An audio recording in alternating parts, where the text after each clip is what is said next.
Olá, sou Natália Samagaio, estamos aqui no nosso 4º episódio. Hoje nós vamos apresentar um especial de Natal que vai emocionar o seu coração. Vamos aqui receber convidado que vai trazer sobre inclusão, capacitação e empreendedorismo. Fique com a gente!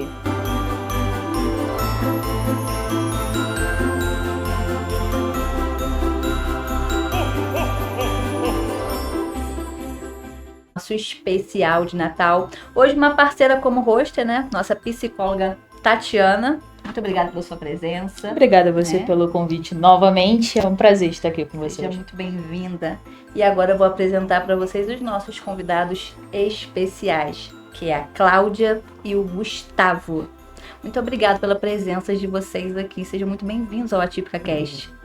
Obrigada, muito obrigada pela oportunidade, pelo convite e por poder estar aí no meio dessa comunidade, num trabalho tão bacana que você está fazendo e também contando um pouquinho da história desse rapaz aí. Muito obrigada pela sua presença, Gustavo. Hoje a gente vai falar um pouquinho da sua história, né? Queremos ouvir muito você, né? Porque eu creio que você tem muito para falar aí para muita gente que vai nos assistir sobre a inclusão, principalmente você é um empreendedor na nossa cidade, né? Faz aí uns chocolates maravilhosos. Hoje também vamos ter uma surpresa aqui, ele tem mais uma novidade para contar no Atípica Cast, né? Cláudia, como mãe, né? Eu sempre gosto de conversar com as mães primeiro, porque o processo sempre começa pela gente, né? Sim, contando aí, fazendo um resumo, eu não sou muito bom em resumo, porque eu falo muito, mas ainda mais sobre a história, essa história do Gustavo. O Gustavo é o 3º filho, não planejado, mas muito amado, e teve um desenvolvimento motor, assim, quando veio o diagnóstico do GU, né, ele tinha a questão, a coordenação dele, ele andou muito cedo, ele era muito esperto, mas ele demorou muito a falar. E na época eu brincava que ele tinha a síndrome do 3º filho. A mãe não tinha tempo de estimular, ele estava lá brincando e por isso ele estava demorando a falar. E aí isso se estendeu um pouco, a gente começou a fazer vários exames, até que numa ressonância veio o diagnóstico da síndrome rara que ele tem, que se chama síndrome perissilviana, que pouca gente conhece, e que na verdade afeta a multiplicação de neurônio. Então, com isso, ele tem atraso de fala, atraso de desenvolvimento e epilepsia. Como esse diagnóstico foi muito cedo, o Gu estava com 3 anos e pouco, primeiro fomos surpreendidos, né? Não era, era normal, né? O que a gente classificaria. Então, isso teve um primeiro momento que foi um baque, foi um susto, na verdade. Aí a gente ficou meio sem saber como lidar com essas diferenças dele, né? E aí entramos, acho que até legal a gente falar disso, porque aí a gente entrou numa pegada que eu acho que é muito comum numa mãe atípica, que a gente começou a ficar permissivo demais. Então ele era um pouco coitadinho e não se colocava limites. E aí uma grande amiga psicóloga, a escola onde ele estudava na época, sinalizou pra gente, né? Algumas coisas não são da síndrome. E aí a gente teve ajuda, então eu e o pai tivemos na época também, a gente teve algumas sessões com uma psicóloga para ajudar a gente a lidar com essa nova maternidade e paternidade, e aí as coisas foram começando a entrar nos eixos. Ele ainda é mimado, mas pelo menos a gente começou mais novo, 5 anos mais novo que os irmãos. Sim. Então, assim, naturalmente já seria. Mas a gente conseguiu entender que ele precisava desses limites, né? Uhum. Pode falar. Não, e aí, assim, aí foi isso. A gente foi aos pouquinhos, ele foi tendo todas as estimulações possíveis. Isso é uma coisa que a gente tem muita consciência, do privilégio do Gustavo. Primeiro, o privilégio de ter tido a família toda junto o tempo inteiro, de ter tido a possibilidade de ter acesso à terapia ocupacional, fono, psicólogo, neurologista, tudo isso. A gente sabe que não é a realidade da maioria das pessoas, né? Então, quando a gente vê, às vezes, até a coisa da romantização do autismo, a gente tem até às vezes um embate entre eu e ele, porque eu falo isso, a gente tem que ter a consciência dos privilégios que ele teve. Sim, E aí foi isso, foi sendo um trabalho, até então a gente não tinha o diagnóstico do autismo, então foi sendo um trabalho em que a gente sempre lutou muito pela autonomia do Gustavo, pela independência dele. Então eu me lembro ele ainda bem novinho, talvez com uns 10 anos, eu trabalhava, sempre trabalhei muito, todo mundo trabalhando, então ele precisava ter independência para ir para as terapias dele. E aí a gente começou a ensinar ele a andar de ônibus sozinho. Era um nervoso? Era, mas era necessário. Então, as primeiras vezes, acho que 1 ou 2 vezes, né, Gu? Eu colocava ele no ônibus e eu ia de carro atrás. Eu ia Para fazer ter a mesma qualquer coisa. Se tivesse qualquer problema, eu estava ali. Até que tanto nós quanto ele fôssemos ganhando tranquilidade para essa autonomia. É um né? processo para ambos, né? Nós, famílias também, e principalmente nós, mães, para a gente tirar esse vínculo, que mãe já é uma coisa muito maternal. Eu falo, quando a gente tem um atípico, então complica muito mais. A gente fica ainda mais protetora. E é bem difícil mesmo desvincular, dar essa autonomia como vocês fizeram. Até parabéns por isso, porque com 10 anos eu confesso para você que eu não sei se eu deixaria Heitor sozinho. Mas assim, eu tinha várias amigas, mães de amigos dele que não, né, assim, que não tinham nenhum diagnóstico, né, uma coisa que falava, você é maluca, você deixando esse menino sozinho andando na rua. Gente, é preciso. Então, preciso, assim, mas é preciso. E felizmente deu tudo certo. Tiveram sustos, mas aí a gente está em Petrópolis, né? Então sempre passa uma pessoa conhecida, sempre tem alguém de alguma calma. E que assim, relativamente pequena, muita gente conhece a gente também, e ele. Então, nos sustos também sempre apareceu alguém, né, Gu, para acudir. Então, enquanto pequeno, o Gustavo estudou numa escola em que eu acho que ele tem uma fala muito interessante sobre isso, porque ele diz que ele só descobriu que ele era diferente quando ele saiu do Favo, que era essa escola que ele estudava. Esse era o quê? Favo de Mel. Favo de Mel. Uma escola que já acabou. Creche. Não, era uma escola. Ela ia até o 5º ano. Né? Na verdade, até a 4ª série é 5º ano. Quinto não é? ano, hoje é 5º ano. Ele estudou lá até a cidade e era uma família. Era assim, ele tem amigos de lá até hoje, com quem ele tem vínculo. E ele diz, né? Ele chegou a falar isso na época para a diretora, ela ficou super emocionada quando ele falou isso para ela, tia Sônia, eu só descobri que eu era diferente quando eu saí do Favo. E eu acho que isso é inclusão, né? Sim. Assim, ele estava tão incluído que ele não se percebia diferente, ou as diferenças que ele tinha não faziam, né, assim, não tinham nenhum impacto sobre ele. Ele saiu do Favo de Mel com quantos anos? Quando ele foi para o 6º ano. Ele completou o ciclo Ele completou lá, né? o ciclo lá. Isso. Gustavo, por que você sentiu essa diferença na sua vida? Aonde você sentia que no Favo de Mel você não se sentia diferente e quando você saiu de lá você tomou essa proporção? No Favo eu era uma pessoa incluída, eu era todo mundo igual. Uma escola que incluía, que conseguia fazer a inclusão real, que não é o que as escolas têm, escola que pega número só porque é obrigado a pegar. E isso para mim eu fui descobrir isso mais pra frente. Aquela outra escola que eu saí no Favo, eu fui para a escola que eu falo, que foi a escola minha exclusão. Que eu tive uma experiência muito ruim, bullying, hierarquia. Eu falo que foi momentos mais difíceis na minha vida de conseguir estar na escola. Eu saí no Favo com mais 3 amigos. E a vida foi e no 7º ano os 3 amigos chegaram comigo falando embora. E aí eu fiquei 7º, 8º, 9º ano no Fênix. E... Não, pode falar. É isso, filho. Você não está falando isso, porque a gente é vida, mas tudo bem. Você não está falando nenhuma mentira. Não, Vai. o Atípica Cast, principalmente para nossa região, ele é muito importante para a gente saber, para as pessoas que vão nos assistir, aonde realmente a inclusão existe nessa É cidade, verdade. onde o capacitismo está oculto, né? Isso é muito importante. Até um dia eu tive que fazer uma prova sozinho.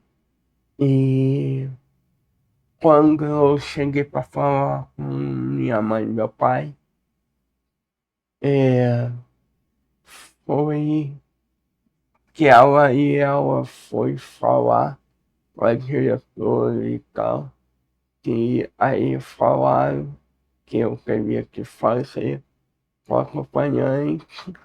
Sim, é o seu direito. Ter uma pessoa ali para te instruir, para te ajudar, é o seu direito, o direito da inclusão, o direito de todo neurodivergente atípico, né? E aí depois eu fui refazer essa prova. Só que no momento que eu fui fazer essa prova sozinho, eu não entendia nada. Eu tenho mais dificuldade de ler e escrever. Uhum. E no colégio eu era o centro do bullying. Fui chamado de tudo possível. Em momentos eu fiquei caindo coisas pesadas de falar. É, Palavras ofensivas, né? Palavras que é, machucam, destroem, né? muito Eu assim. sei. E isso despertava um lado agressivo que não é a característica dele. Mas, assim, quando ele era agredido, ele não conseguia revidar com palavras, e aí ele também ficava agredido. E, infelizmente, o que se via era a agressão dele, e não o que acontecia antes. Então, assim, E- Então a dimensão colocava, me colocava como o errado e os outros, o certo e o escravo, passavam me ilusão de não conseguir incluir uma escola que me colocava de lado, assim, sem pensar uma mim. Eu era qualquer um ali sem pensar nos alunos.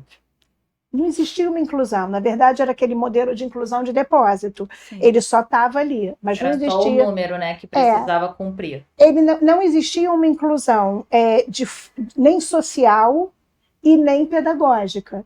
E assim, foi uma coisa que eu fui muitas vezes, porque por conta do meu trabalho, eu faço também trabalho em escolas.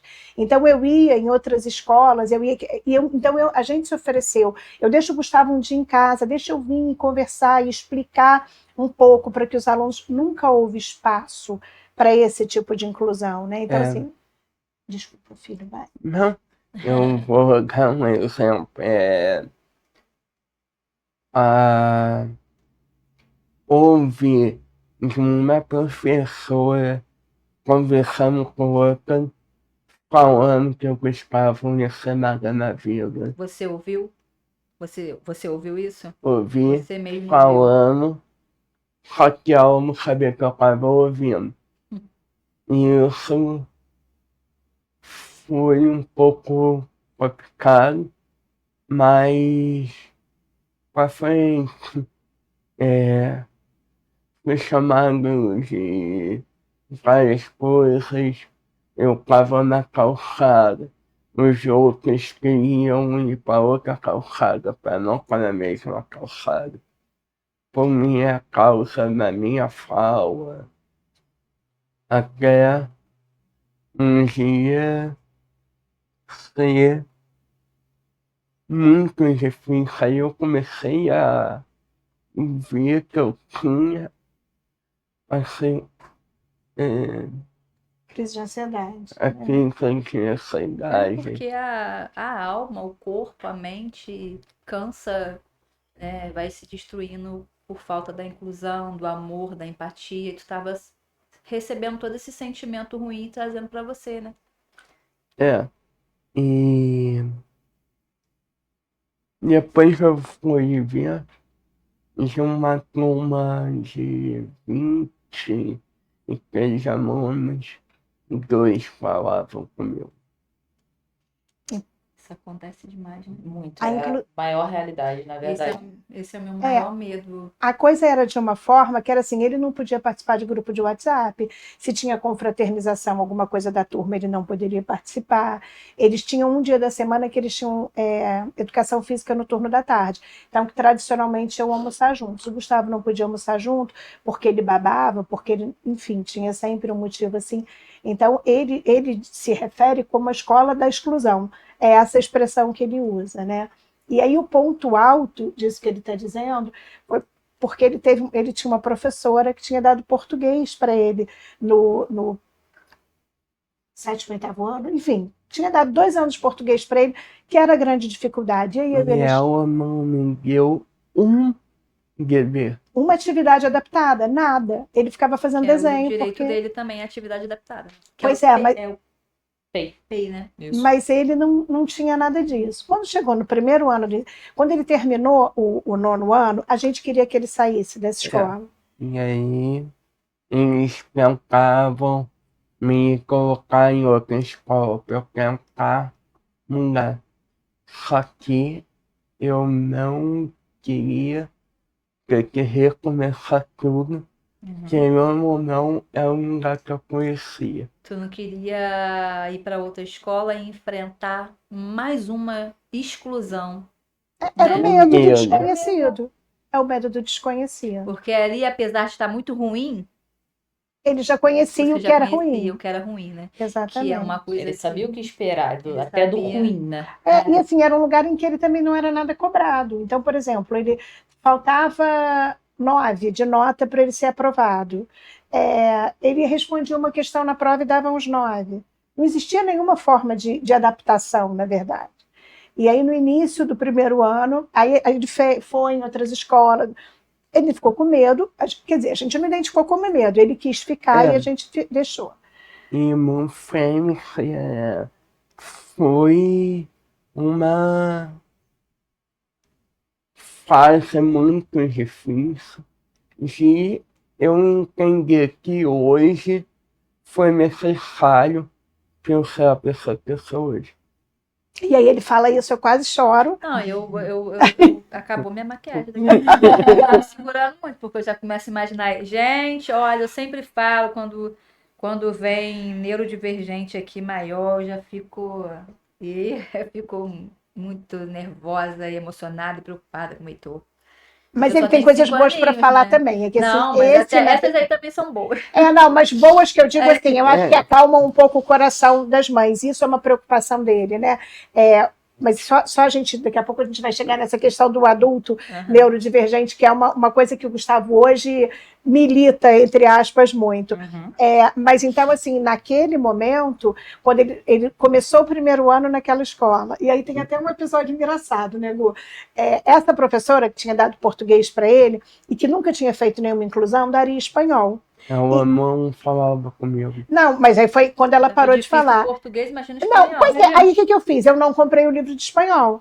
Aí ela questionou ele. E quando ela falou para mim, mãe, ela me perguntou do livro de espanhol. Eu falei, filho, você pode falar para ela que eu não. Não, eu não falei, você pode falar para ela. Eu falei, Gustavo, não se preocupa com o espanhol, não, porque quando ela tinha que te ensinar, coisas que mãe não deve falar, né? As sinceridades. Escapou, gente. Eu falei, filho, olha só, quando ela tinha que te ensinar português, ela não se preocupou, então esquece o espanhol. Só que ele chegou na escola, quando ela cobrou de novo, ele repetiu isso para ela. E aí ela teve uma atitude super madura para uma professora, ela parou de falar com ele. Nossa, Se ele pedisse para ir ao banheiro, ela não eu respondia. acho que ela precisava de um tratamento assim, né?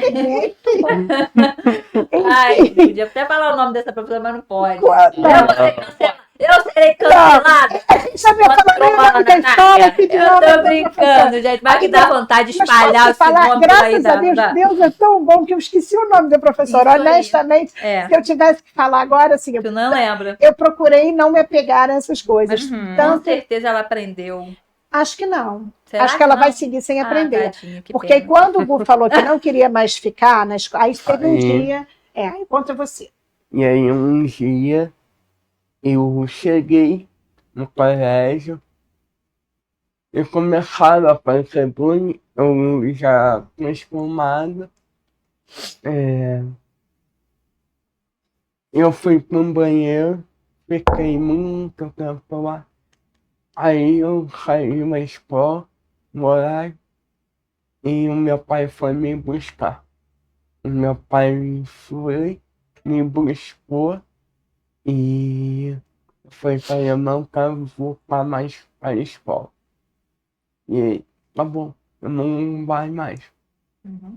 E isso no dia, Mas aí ele não quis mais voltar, tu não quis voltar para aquela escola, ou tu não quis voltar para não, escola para a nenhuma? escola Pra que aquela. Ele eu falou que tava. ele não ia mais voltar para lá. E assim, ele escolheu a dedo o dia que ele ia fazer isso, né? Porque eu sei te dizer o dia que foi. Foi no dia 5 de março, porque eu estava no Rio apresentando minha dissertação de mestrado. Tudo assim, um momento super tranquilo. Mas eles tiveram um bom senso de só me contar isso pós-apresentação. Uhum. E aí começou uma outra questão, né? Petrópolis não tem muitas opções de escolas, sobretudo ensino médio. E a gente consegue identificar a dificuldade, a gente consegue identificar que as escolas são obrigadas a receber esses alunos sem que os professores tenham preparo. Então, assim, eles ficam pouco tempo com cada aluno, é difícil eles conhecerem os alunos que não têm nenhuma neurodivergência, que dirá a potencialidade e a dificuldade dos neurodivergentes. Sim. E aí minha mãe e meu pai foram buscar outra escola para mim.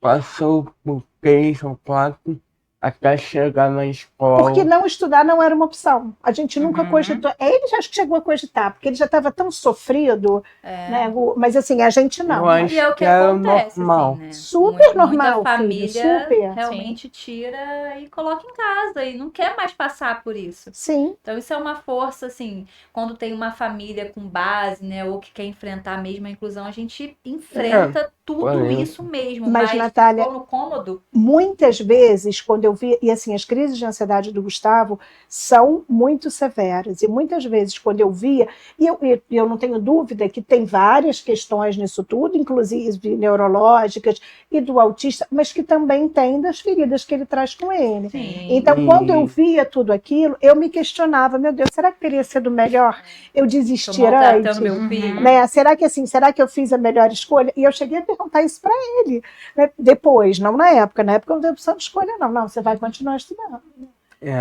E aí o meu irmão chegou e conversou com a minha mãe e o meu pai. Falaram, isso é uma escola que acaba começando num ano, e aí o meu irmão tinha feito cursinho, mas uma situação, e aí chegou e falou para minha mãe e para o meu pai, falando que em uma escola que hoje é o PRW, e aí minha mãe e meu pai foram, só que antes a minha mãe falou, eu acho que isso é um colégio muito focado para Em Enem. Enem, em preparação de vestibular, não vai ver esse perfil de inclusão. E aí ele falou, eu tenho certeza que o diretor vai ser muito sincero e se fala sim ou não, ele vai falar.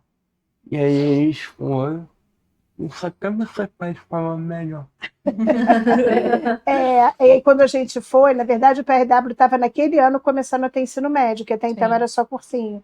E aí, quando a gente foi conversar, eu já cheguei com essa fala: olha só, eu só quero que vocês aceitem se vocês acharem que dá para fazer algum trabalho com ele.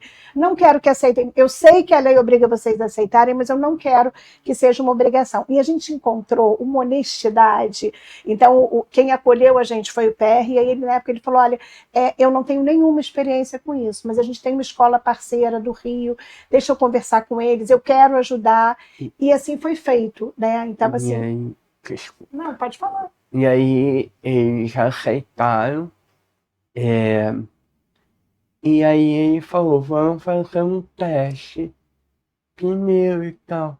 Foi fazer 2 dias, de creche.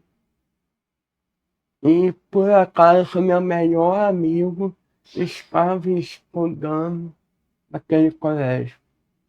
Que hoje eu falo com ele quase toda semana. E quando. E aí o PR foi para falar com os alunos antes de eu ir. Então, no dia que eu cheguei, eles já sabiam que ia ter essa questão de um aluno e tal. Só que no dia que eu cheguei, por acaso também tinha um aluno que tinha estudado comigo no Fênix. Falei, "Pera, deixa eu pensar, tô com medo, mas Ligou uma. Ligou como é o que se sinalzinho de fala? alerta aqui, ó. mas Gatilho, aí, né? Deu um gatilho ali. mas aí eu fui conversar com meu pai e minha mãe e eles falaram, ó, eu acredito que o Camilo não vai conseguir fazer o que ele queria fazer. Uma outra escola, ele só estava copiando o que os outros fazem. Uhum. E aí foi A um tal da colégio. ambiência.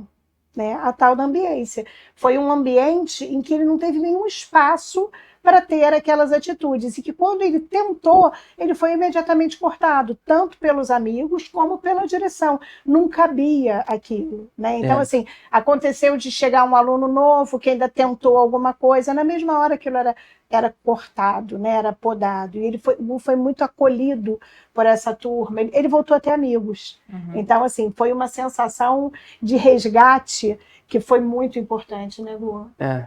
E aí eu comecei a fazer o ensino médio, que eu achei que eu nunca ia conseguir fazer. E depois que eu fui ver, são 25% dos PCDs que fazem e reformam, só 25% reformam no ensino médio. 25%. É muito baixo. É muito Sim. baixo. É muito baixo. E aí foi uma questão também de ver essas coisas. E aí eu comecei essa escola toda, que eu comecei a ter amigos. E aí no primeiro ano, segundo ano e no terceiro ano veio a pandemia. Uhum. E aí foi um momento muito difícil para todo mundo. E difícil para todo mundo, mas para mim foi mais difícil ainda, que eu estava voltando a ter amigos de verdade. E aí eu fui, aí não teve aula presencial, Uhum. era aula à distância. E eu não tenho foco para fazer em casa. Então Nem foi um momento muito difícil e tal. E aí o PR puxava a orelha dele, puxava a minha. Cláudia, lutou até aqui, agora para jogar a toalha, ele tem que estar na aula. Aí tinha que acordar cedo para aquela aula à distância, que claro que não tinha condição, assim, né, que não dava para acompanhar. Então isso virou piada lá em casa, porque na época as aulas era hangout, que chamava, não era? Era a forma como fazia. Uhum. Eu acordava com uma vamos lá, tá na hora, não sei o quê. O pai já chegava, abria a porta do quarto, hangout! Aí pulo assim. Ai. E aí depois eu passei, né? E eu tenho que falar um pouco também que eu me inscrevi para fazer, avisaram que eu queria um leitor, tudo, só que faltando um pouco tempo, foi mais uma para fazer. Ele ia fazer no segundo ano, Uhum. porque assim, era uma sugestão da escola, faz no segundo ano, vamos ver quais as dificuldades, e no terceiro a gente trabalha essas dificuldades para você poder fazer. Mas, e desde o início ele dizia que ele não queria fazer, e a gente insistindo, a gente insistindo. Então eu Ah, falo que assim, que o Gu vai dando conta de algumas coisas, e aí a gente vai apertando demais. Aí tem uma hora que ele sai da casinha, pô, tô no Aham. meu limite, e aí Sim. depois que sai da casinha para voltar, ó, e aí eu fui falar com o diretor e falou, tá bom, agora você ia estar fazendo um esforço todo dia aqui estudando. Real que eu não queria fazer, tinha, mas.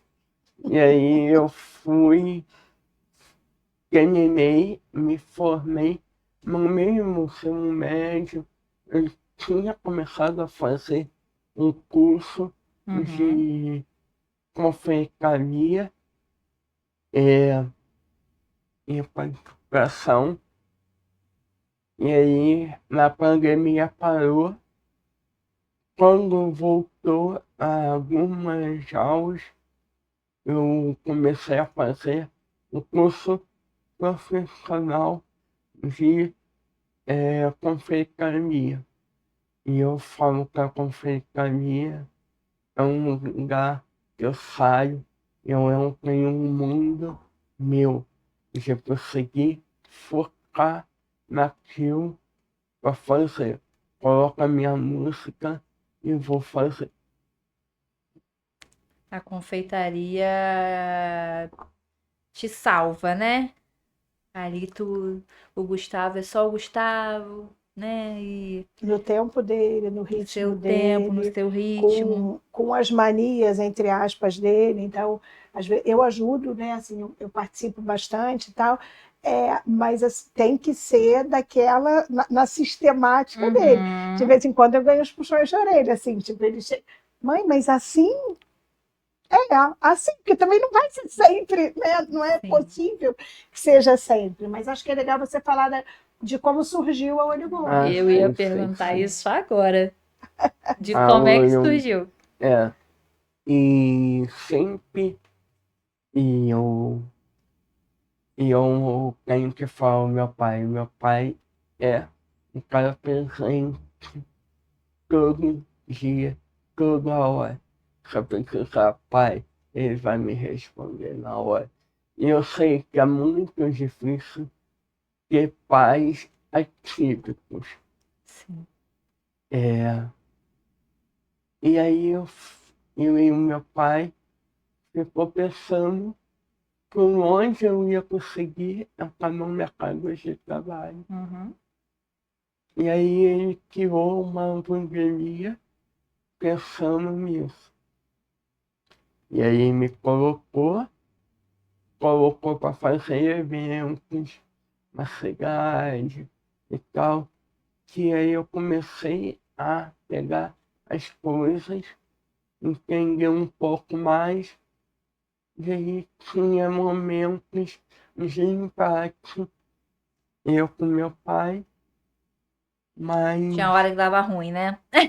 Pai e filho Pai e filho, trabalhando já né? não é O ser muito humano em fácil. si Mas, já. além de tudo, o Gustavo tem o ritmo dele, eu sou acelerada, mas o meu marido é mais acelerado ainda. É, Então, às então. vezes, ele é aceleradíssimo. O Gustavo, no ritmo próprio dele, isso gerava embates. e aí depois da pandemia, primeiro evento que a gente ia fazer era sexta, quinta-feira, eu tive uma crise forte. Aparentemente, uma crise convulsiva, né? E aí, no dia seguinte, que começava o evento, eu tive uma mais leve. No sábado, eu tive muitas. Eu apaguei mesmo. E aí, não me lembro de mais nada. Cheguei no hospital, fiquei muito tempo. Eu fui internado, fiquei 8 dias, 4 dias de UTI. Eu acordar sozinho na UTI, sem acompanhante, para mim foi um choque para a minha família, porque na minha família. Onde eu estou primeiro, né? Onde estou. Ele fala que o CTI, né, a UTI também, ela Era final da pesa, né, pandemia, né? Então, assim, ele ficou sozinho, não deixaram ficar acompanhante. E uma coisa muito interessante disso é que depois que saiu de lá, o Gustavo quis, logo depois ele falou, eu quero fazer meu documento de PCD. E aí eu perguntei por quê, né? Eu perguntei, na verdade, eu e a doutora Ana, a neuro dele, perguntaram, mas por que você quer? Por que você está fazendo tanta questão disso quando a gente pediu o laudo? Aí ele falou, por 2 motivos. Primeiro, porque eu posso ter ingresso de graça no Maracanã. E segundo... Importante! Segundo, mas é uma furada, não vale não. Segundo, porque nunca mais eu quero ficar internada sozinha. Se eu tiver documentado que eu sou... Isso sim, mas isso veio dele. Ele pesquisou e ele descobriu. Né? Então tá aí, o documento do PCD tá aí já. E aí veio ficar no quarto sem um personagem ainda correto, enfim. E aí, depois de muito tempo, no hospital, veio um laudo falando que era cegueira.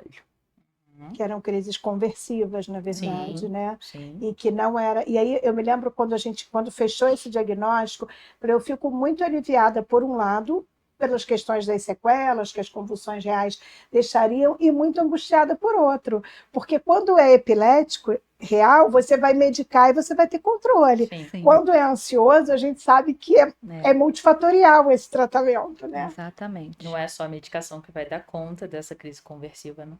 Não. E aí eu saí no hospital e fui falar com meu pai. Pai, agradeço, muito obrigado por tudo, mas agora eu quero ser o Gustavo principal. Quero protagonismo. E aí eu criei a Quero Olho brilhar. Gordo. E como saiu esse olho gordo? O que você pensou quando você pensou nesse nome, olho gordo? Diferente, né? Diferente, Mas engraçado que é um nome diferente, mas que pega. Sim. Ele pega, ele é marcante, ele é memorável. Também não sei, assim, saiu na cabeça. Saiu, né? E aí, Fala, vou alimentar esses olho gordo tudo aí nessa cidade aí. É porque isso, o olho gordo, a gente tem a... Eu já tava com olho gordo um tempão aqui, né? É, né? E depois eu vou mostrar, tá, gente? Ó, ganhei aqui, ó. Mas Ela delícia. já tá como? Com o olho gordo em cima do negócio. Coisa pra comer tudo. Mas é isso, a gente tem essa ideia de que o olho gordo é algo negativo, né? Não, mas engraçado que com ele, eu não tive essa... Mas a Essa frasezinha impressão. lá da coisa dele é essa: o único olho gordo que você vai querer na sua vida. Mas engraçado, quando eu já te acompanhava uma vez numa Páscoa, se eu não me engano, eu repostei algo seu. E eu achei interessante, mas eu olhava exatamente isso, o olho gordo, o olho guloso. Nesse sentido. Sim. Mas quando eu fiz a caneca, meu primo quando foi imprimir, ele falou assim: é olho gordo mesmo, Taia? Aí eu falei, sim, é a marca dele. Ele, não, porque o olho gordo, né? Eu falei, não, é a marca dele de chocolate, olha lá, eu mandei o link. Eu vou interromper rapidinho, só para Tati sucintamente falar um pouquinho do que ele tem, né? Que é muito raro, Sim. né? E eu particularmente, eu nunca tinha ouvido falar. E como a gente está aqui falando sobre a síndrome rara que ele tem, né? O autismo foi descoberto depois, né? Porque a síndrome, pelo pouco que eu estudei, ela traz bastante coisas, principalmente a questão da fala, né? Da questão motora, epilepsia. Então, eu queria que você explicasse um pouquinho para quem está assistindo o que é essa síndrome, o que ela pode causar, né? E por que tão rara é. Então, na verdade, ainda existem poucos estudos, né? Foi o que eu estava falando, eu vi uma vez na faculdade, falaram por alto, de que existia e nunca mais, não entraram a fundo, só falaram que era alguma questão neurológica. E, na verdade, hoje, atualizado, nós temos muito poucos estudos, existem casos pouquíssimos, né? São, assim, pouquíssimos casos, e na grande maioria ela é congênita, né? Por isso que eu te perguntei antes de iniciar, eu perguntei se a dele era congênita ou não, porque as que não são congênitas são mais raras ainda, porque elas podem acontecer por algum machucado, né? Algum impacto na cabeça que pode dar alguma coisa na fissura. Então, assim, os estudos são baixos. Existe um estudo sendo feito em São Paulo, não sei se você ficou sabendo. Já encerrou? Isso aí, isso aí. Porque assim, eu também sou da área da saúde, Uhum. né? Eu sou dentista, mas assim, a gente acaba tendo essa coisa dos artigos, do estudo, enfim. Eu pesquisei, eu descobri essa professora, eu entrei em contato com ela, até porque a gente queria conhecer outras famílias, né? sim. Essa coisa da família atípica, a gente Sim, queria conhecer exatamente. outras famílias que vivessem isso. E na época ela já tinha encerrado o estudo e ela não tinha. Eu falei, mas não tem algum grupo que tenha ficado? Não, eu desconheço, não tem nada. Então assim, é muito vasto, assim. A gente vai procurar, a gente não encontra. Aqui no Brasil foi o único que eu achei. Depois também não encontrei mais nenhum. Procurei, não encontrei mais nada. A gente não vê literatura. No Cielo, se você entrar, tem pouquíssimos e os que tem estão em inglês. Eu acho que em maravilha. português tem um só. Isso. Dessa professora da USP. É o único. Então, assim, é realmente uma síndrome muito rara. E no caso dele, com certeza, ela impactou nos sintomas do TEA, né? Uhum. Porque ela impacta principalmente o atraso de fala, atraso motor, e é onde você olha pro TEA, né? Mas o que acontece? Como ele fez uma ressonância Aham. que identificava aquela ausência de neurônios, assim, e todos os neurologistas por quem a gente passou, que olham a ressonância, falam a imagem não é compatível com a pessoa. Sim. Porque seria para ele ter um grau de comprometimento muito maior pelo Uhum. tanto de neurônio que falta. Mas aí a gente acha que, assim, claro, tem Papai do Céu cuidando também, mas Sim. além disso, teve muita estimulação desde muito cedo. Porque Uhum. como foi um diagnóstico muito precoce, a gente conseguiu começar a estimular muito cedo. Sim. E isso, seguramente, os neurônios ali em volta foram assumindo as funções dos ausentes, né? Então, existem muitas questões, mas bem menores do que se esperaria a partir do exame de imagem. Sim. Se não fosse o exame de imagem, também ia ficar muito perdido, né? Sim. Do que estava acontecendo Sim. ou não. Então, assim, é importante ter conseguido nele diagnosticar cedo. E é onde tem É a isso que eu ia consciência da família de dar esses estímulos o quanto mais cedo possível, que é onde a plasticidade cerebral está ativa, Sim. né? Mas isso é raro, esse diagnóstico cedo, ou é comum conseguir o diagnóstico cedo? Ou ali também foi raro ter esse diagnóstico cedo? Então, normalmente, como ela é congênita, ela aparece de primeira, né? Tem criança que nasceu você já consegue Você ver já que tem. consegue. Mas não é tão fácil assim, porque precisa do exame de imagem. Se você não consegue fazer um exame de imagem, você vai ser mais difícil de poder diagnosticar. Você só vai saber que existe um atraso. Mas de onde que vem esse atraso? Eu me lembro Né? de uma fala do neuro, né, que foi o neuro na época que foi quem fechou o diagnóstico. Quando ele viu a ressonância do Gustavo, ele falou: gente, isso me leva a crer que eu preciso pedir mais exames de imagem. E ele mesmo falou isso, assim, porque era uma pessoa que eu já conhecia, que a gente tinha pacientes em comum, então ele ainda falou, às vezes, como a gente sabe, fazer ressonância numa criança muito nova, na época não fazia em Petrópolis, e tinha sedação, então tinha toda uma missão aí para conseguir fazer, que muitas vezes ele esperava para pedir. O Heitor fez com 1 ano e pouco. É isso. E aí, assim, aí vem a possibilidade de você começar essa estimulação precoce, que a gente sabe que vai fazer toda a diferença, né? Hoje, mais do que comprovado, né? Que quanto Sim. antes você começa, melhor. Então, com certeza, é o que fez a diferença para ele, né? O diagnóstico de TEA veio quando? Quer contar, Gu? Então, foi em 2000 É recente. É recente. É recente. É recente. Mas para você foi muito válido esse diagnóstico pro Gustavo? Foi um divisor de águas para você? Foi que eu vi que tinha poucas pessoas aqui.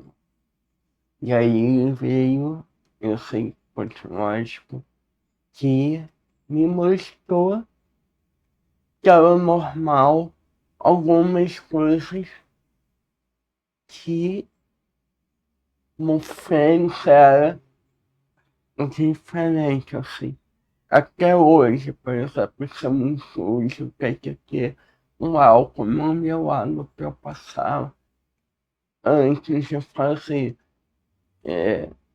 Sujei a camisa, tem que ter o álcool para passar. E aí a minha mãe achava que isso era... Eu acho que fez muita diferença para a família também, porque foi isso, assim, quando veio, ele tinha, os sintomas, como você falou, foram se misturando muito, como sendo sintomas da síndrome, né? E aí, depois, agora, né, talvez uns 4 anos, eu acho, filho, a gente levou essa questão para a neuro que acompanha ele desde de pequeno, e aí ela falou, e aí fechamos o diagnóstico, e aí na época foi que a gente começou dizendo, né? Para mim, eu tinha preocupação que isso de alguma forma fosse uma, entre aspas, uma muleta para ele. E aí eu me lembro de eu falar, tá, mas é só mais um diagnóstico. Porque a gente sempre brincou que qualquer exame que o Gustavo fizer, se vier normal, a gente vai refazer porque tem alguma coisa errada. Porque quase faz aquele processamento auditivo, sempre tem alguma alteração. Então, assim, eu não queria que esse diagnóstico tivesse um peso, mas, na verdade, foi um diagnóstico muito libertador para ele, por essa questão da identificação, de encontrar uma comunidade, de encontrar outras pessoas, de encontrar representatividade. Mas para a família também foi importante, porque é isso, às vezes a gente taxava, até por mais que a gente saiba que a gente tem informação, era um pouco de frescura, no corre-corre da vida, aquela coisa, Gustavo, vamos bora, deixa de frescura, e que hoje a gente consegue entender. Então a gente consegue entender, por exemplo, a necessidade de pausas. Ele trabalha, ele dá conta, mas tem momentos em que ele precisa da pausa. Às vezes até em evento, porque a gente brinca, como que uma pessoa que tem tanta sensibilidade a alguns barulhos gosta de ir no Maracanã, gosta de ir em show e gosta de trabalhar em evento? Primeiro, que é uma questão, eu já percebi que no caso do Gustavo, o que incomoda muito, aquele barulho repetitivo. Um exemplo corriqueiro, o barulho da panela de pressão chiando. Para ele é extremamente desconfortável. A máquina de cortar grama, o dia que vai jardineiro lá em casa, ele pede, me avisa antes, porque eu já me preparo. Então são pequenos cuidados que antes a gente não tinha, porque a gente taxava um pouco mesmo de frescura, ou de, menos garoto, sabe? Uma coisa assim meio sem respeitar e sem valorizar tanto. Ainda escorregamos às vezes, mas existe hoje uma preocupação maior. Então, por exemplo, quando ele está trabalhando num evento, se ele percebe que ele está cansado, ou se eu percebo, se eu estiver junto e eu perceber que ele está cansado, eu já falo, Gu, vai lá para trás um pouco. Ele vai para trás da barraca, ele bota o fone, ele vai na tela um pouco, ele desconecta com aquilo, ele recarrega e ele volta.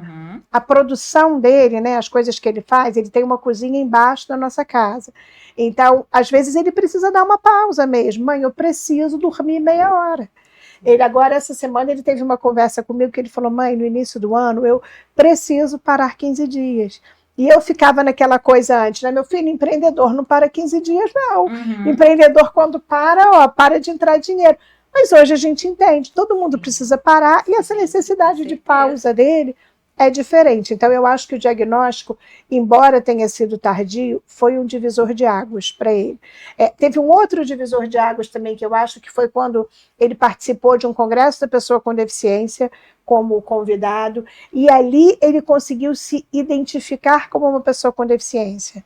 Eu acho que ali também foi um divisor. Tanto que hoje, se alguém falar, porque ainda tem gente que fala, né, pessoas especiais, ele fica revoltado. Todo mundo é especial, mãe, eu sou uma pessoa com deficiência. Principalmente para as mães, né? Os filhos são super especiais. Super especiais. Eu não gosto dessa palavra. Não gosto também. Quando fala, ela tem um filho especial. Eu falei, eu e tu, né? Nós, todo mundo. Eu, tu, vocês. É isso. Então, assim, eu acho que tiveram momentos pontuais. E aí, assim, não romantizando, gente, não foi essa coisa linear que a gente está contando aqui. São muitos altos e baixos. A questão da ansiedade está aí, segue sendo grave. Tem uns 15 dias a gente foi para o Rio fazer que aqui não faz, fazer um vídeo eletroencefalograma de 12 horas, porque a gente não identifica mais quando é uma crise convulsiva e quando é uma crise conversiva. E aí teve um primeiro momento em que falaram, mas ele está medicado para as duas. Mas, na verdade, ele está super medicado para as crises convulsivas e submedicado para as de ansiedade, porque elas alteram o limiar de convulsão. Então, para fazer esse ajuste de medicação, a gente precisa entender melhor qual é de ansiedade e qual é convulsiva. Uhum. Então, não é linear, não é simples, não é tudo, a gente entende as necessidades dele. Não, tem hora também que a gente não entende, tem hora que tem os atritos, porque é um jovem, é um adulto, mães e filhos exatamente. têm atritos. Então, Sim. assim, eu brinco muito que nessa coisa do autismo anjo azul. Não, ele não é um azul e muito menos um anjo. Esse anjo azul também me pega muito. Essas coisas que eles gostam de inventar. Mas é isso, né? É a romantização. Nossa, agora tem um novo também, que é o Dia do Orgulho Autista. Para, gente. A gente quer direitos, terapias, entendeu? Sim. Mas é isso. Esse é o nosso É. mundo aí. É o capacitismo aí que eles inventam.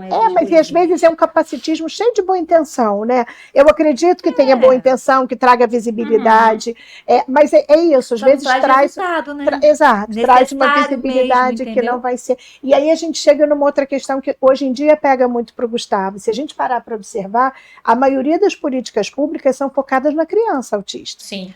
E esse autista cresce. E No chegamos, adulto não tem. e E chegamos. é isso que eu sempre falo. Que aí depois que eu saí do hospital, ficar trabalhando, depois que eu fui falar primeiro nesse congresso,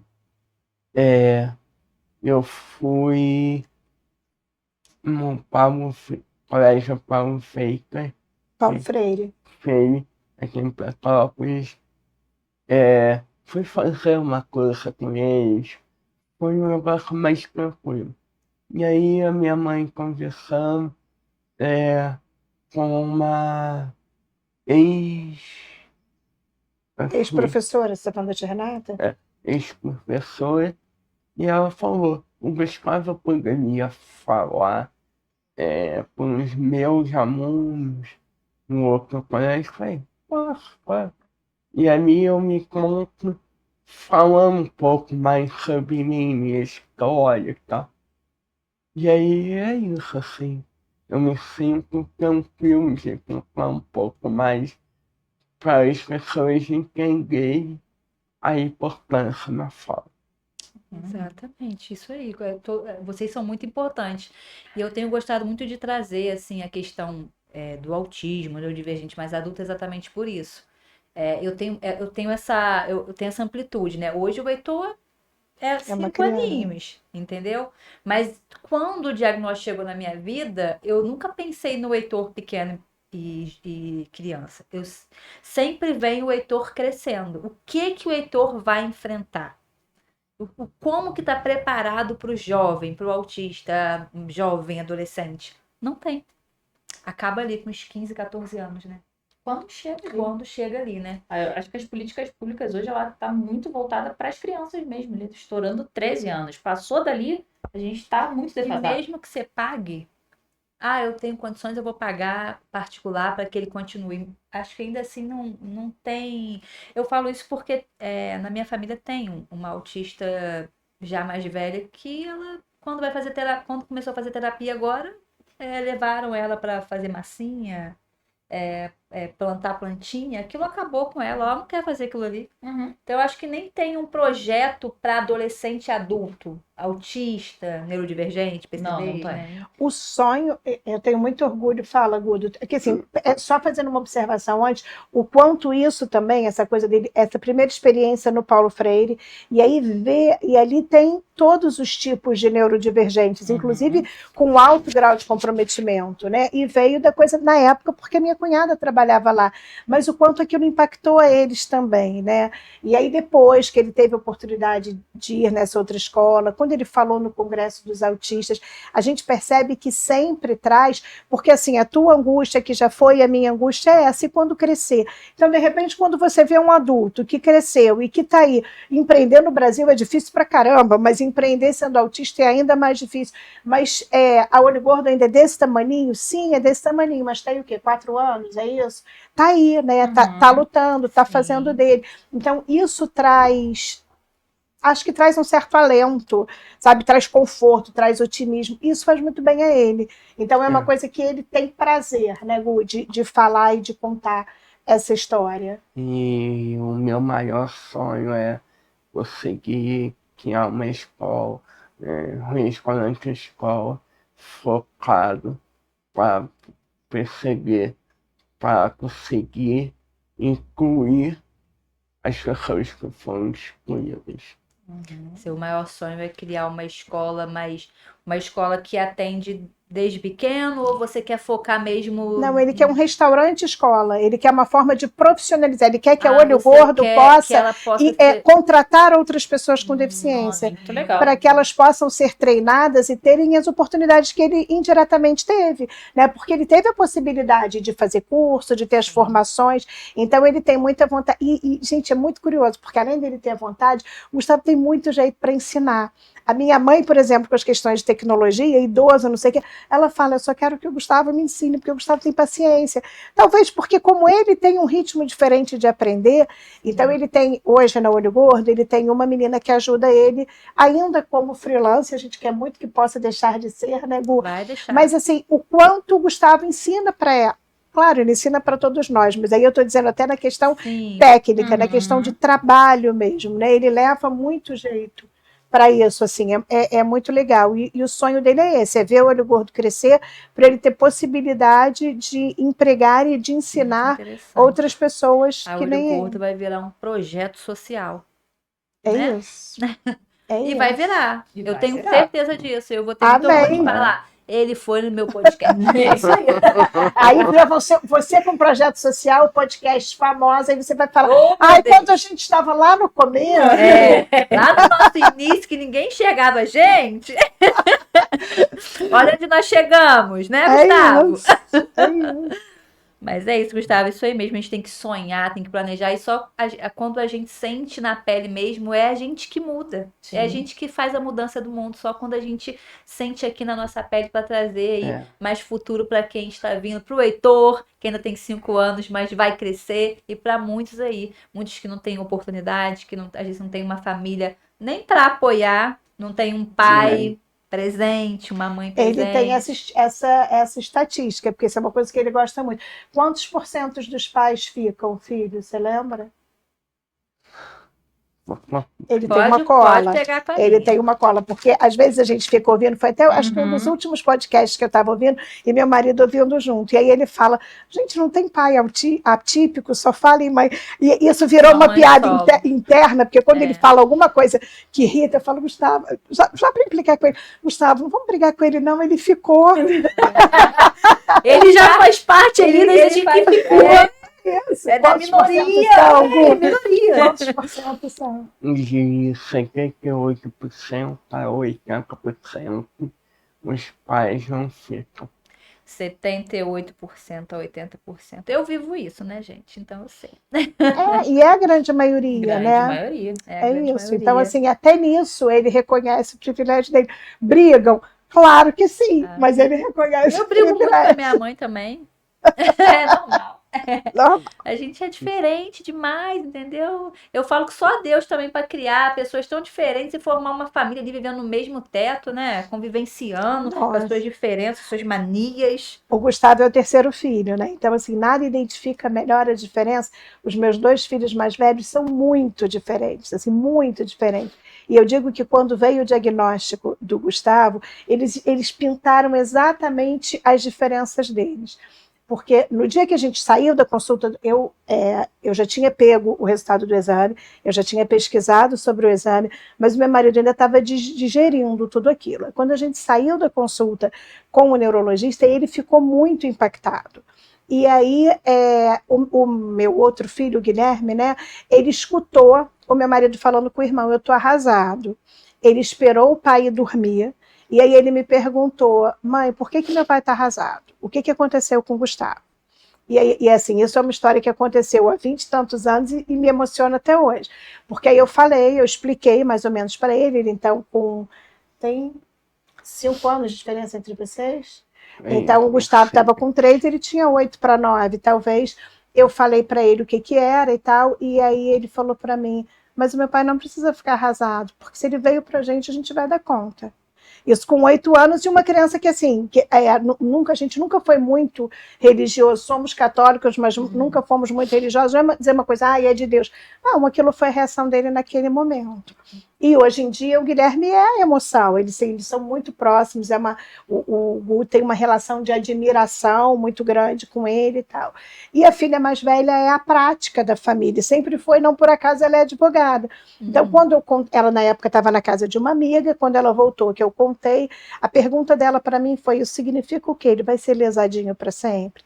Eu quis voar nela, Ele vai né? ser lesadinho. Aí eu virei para ela Eu e ia falei. voar nela também. Não, mas aí eu só perguntei para ela, por quê? E se for, vai fazer diferença?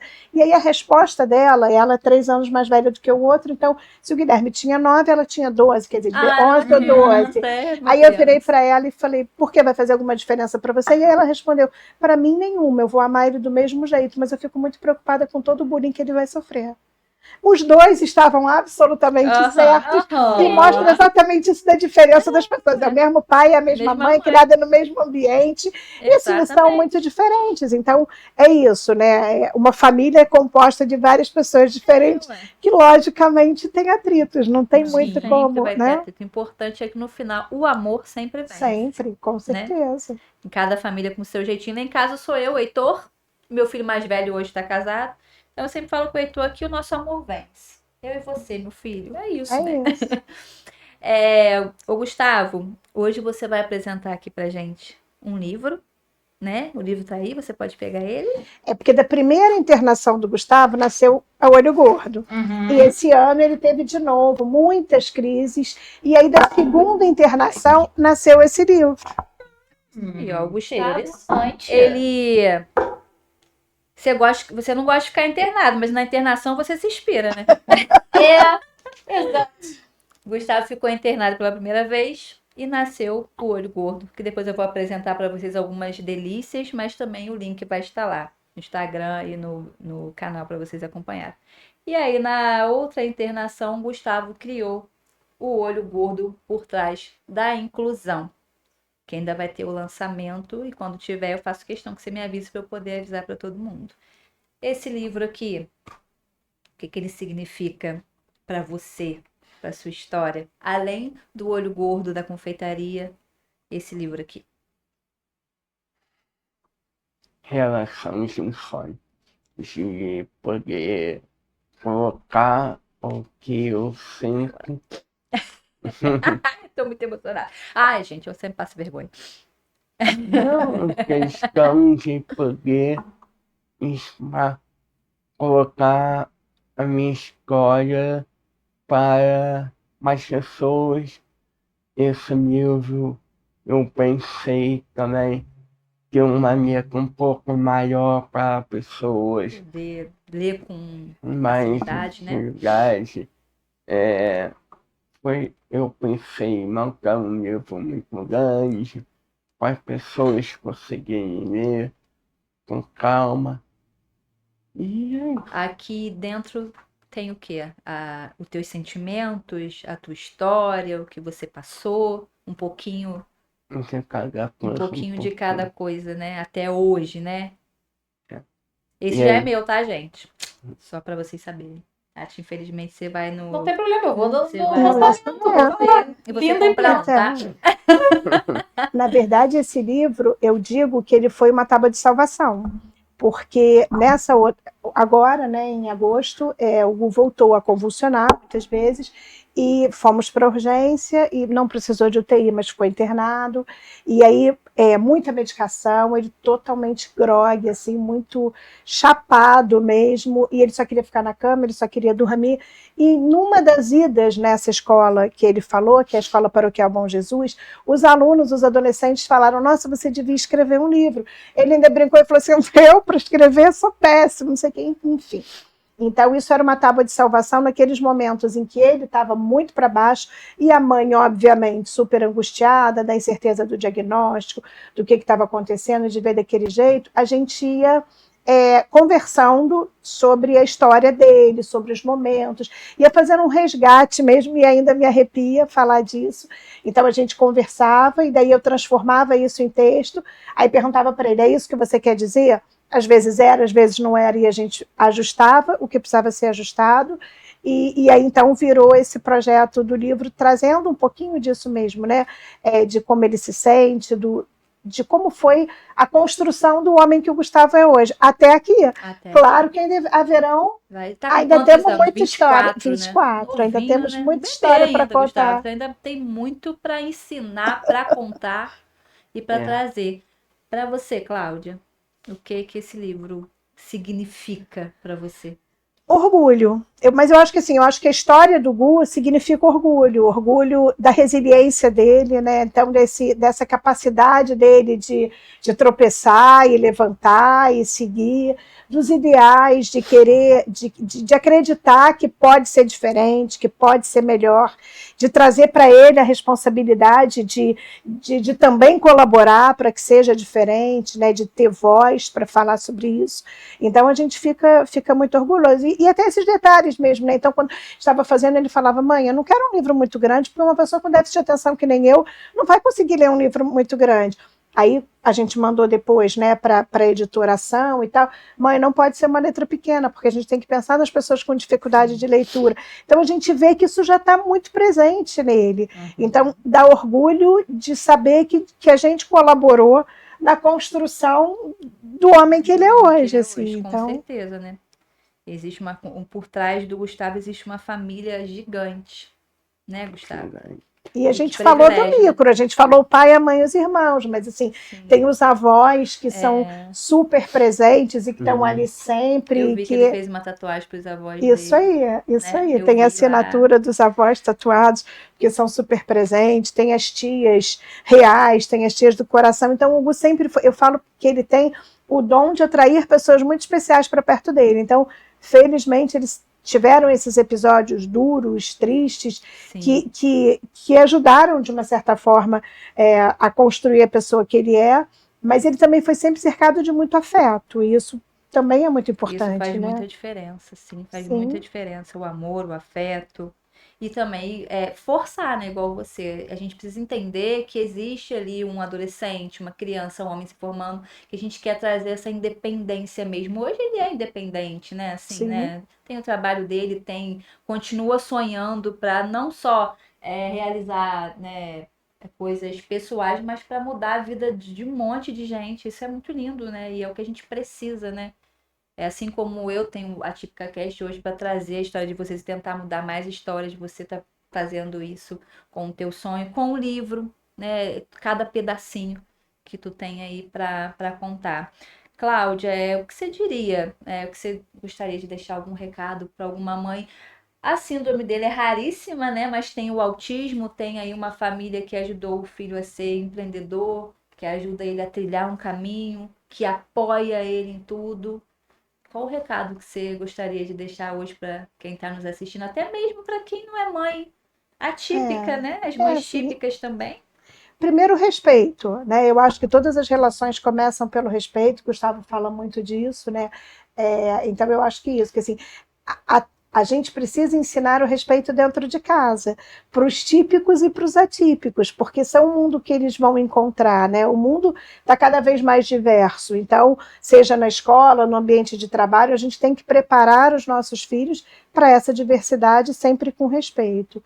E para as mães atípicas, assim, é um leão por dia, é um desafio, mas é possível. E eu falo que, assim, ser mãe, sempre, eu trabalho muito, mas ser mãe, eu acho que é a minha vocação principal, assim, né? Mas você aprende muito com todos os filhos, e você vibra muito com a conquista de todos os filhos. Mas quando é um filho atípico, ele te ensina muito mais. Ninguém me ensinou mais na vida do que o Gustavo, Eu sempre tive uma característica um pouco controladora, então com ele eu vi que eu não ia controlar nada, que ia ser no tempo dele e no ritmo dele. Então é possível, vale a pena cada investimento que a gente faz de tempo, de dedicação. Todas as lágrimas são justas, válidas e justificáveis. Muitas lágrimas. E assim, tudo passa. Hoje o meu mantra é que tudo passa. O que é muito bom, infelizmente, também passa. Mas os momentos difíceis também passam, né? Então, quando eu me lembro daquele Gustavo, alguns meses atrás, na cama do hospital, totalmente sem reação, e eu vejo hoje ele com o livro dele impresso, com as encomendas dele de Natal, produzindo de novo, e seguem existindo muitos desafios, e outros tantos estão para chegar, mas as conquistas também estão vindo, então vale a pena a gente enfrentar cada uma dessas, e tirando cada uma dessas pedrinhas assim do caminho, vale muito a pena. Vale muito a pena mesmo. Gustavo, você vê aqui, você trouxe sua história, sua resiliência, sua capacidade, sua força, né? Você quer deixar algum recado para quem às vezes se acha incapaz, ou para quem acha que não, por conta da deficiência, não vai conseguir chegar a lugar nenhum, que está enfrentando hoje também o que você enfrentou na escola e na vida? Qual recado você deixaria? Não pode desistir, tem que lutar, sabendo que vai ser momentos muito difíceis, mas a importância de não desistir é a principal. E claro que o apoio na família está no lado. Foi o principal, assim. Momentos mais difíceis, a minha família estava no meu lado. Isso aí, né? Então não pode desistir, tem que persistir e a gente consegue vencer, né? Sendo neurodivergente, atípico, o importante é continuar, né? Eu quero apresentar aqui para vocês algumas das delícias que ele me presenteou. Menina, isso aqui eu já tava... Ele fez uma versão. E assim, eu fico Degustação. muito impressionada. Tem dia que por Deus, eu fico um tempão lá na tua página passando ela. Eu acho lindo a forma que vocês apresentam. Verdade. Cada coisa muito bem preparado, com muito carinho. Sim, Olha, e aí vem a coisa que eu falo das pessoas incríveis que a gente Esse tem aqui no eu vou dar caminho, pra Tati. que ajudam também, né? Então, assim, Olha tem a que pessoa lindo. que ajuda na Gente, construção da página, aqui tem sempre muito apoio. chocolatezinhos, né? Então, assim, é isso. Mães atípicas, eu tô mostrando para vocês aqui um neurotípico que hoje fabrica cada coisa deliciosa e não para por aqui, né? Tá apresentando o livro dele e ainda quer montar um projeto lindo para ensinar muitos neurotípicos, atípicos também a conseguir vencer e viver nesse mundo como todo mundo, né? Como todo mundo vive. Ô, Tati, acho que tem um saquinho aí do teu lado. O especial de Natal não podia ser diferente, né, gente? Vocês vão assistir aí e vocês vão acompanhar a gente lá no Instagram do Atípica Cast. O Gustavo está presenteando. A gente vai fazer um sorteio. Pega por Né? baixo. Segura aqui para mim, por favor. Segurou. A gente vai fazer um sorteio de um panetone, né? Um chocotone, Chocotone. recheado com fudge de caramelo salgado. Nossa, meu Deus. E mais uma caixinha de Trufa de nozes. trufa de nozes. E também tem mais um presentinho que a Jane da Borda também vai presentear vocês aí com uma hidratação. Então, quem tá assistindo a gente, corre lá pro Instagram, porque em breve eu vou colocar o sorteio lá, né? Especial de Natal é especial. Vou colocar aqui, gente, é assim, né? Porque a gente tem que colocar as coisas ali, a gente vai se atrasando. O nosso podcast ele vai se encerrar, né? Mas antes de encerrar, eu quero convidar vocês que a gente possa se levantar e desejar um Feliz Natal a todo mundo que está nos assistindo. Eu estou imensamente feliz em poder ter compartilhado a história de vocês aqui no Atípica Cast, desculpa. E nesse final de ano que toda família atípica e típica também, que a gente possa vencer cada vez mais, né? Que possa vir muitas histórias aqui ainda, que a gente possa vencer, porque realmente a vida típica, ela traz muita dor, muita exclusão, mas ela também traz essa coisa linda que fortalece aqui, né? Então eu vou convidar vocês a gente se levantar, pra gente poder encerrar esse especial de Natal como uma família.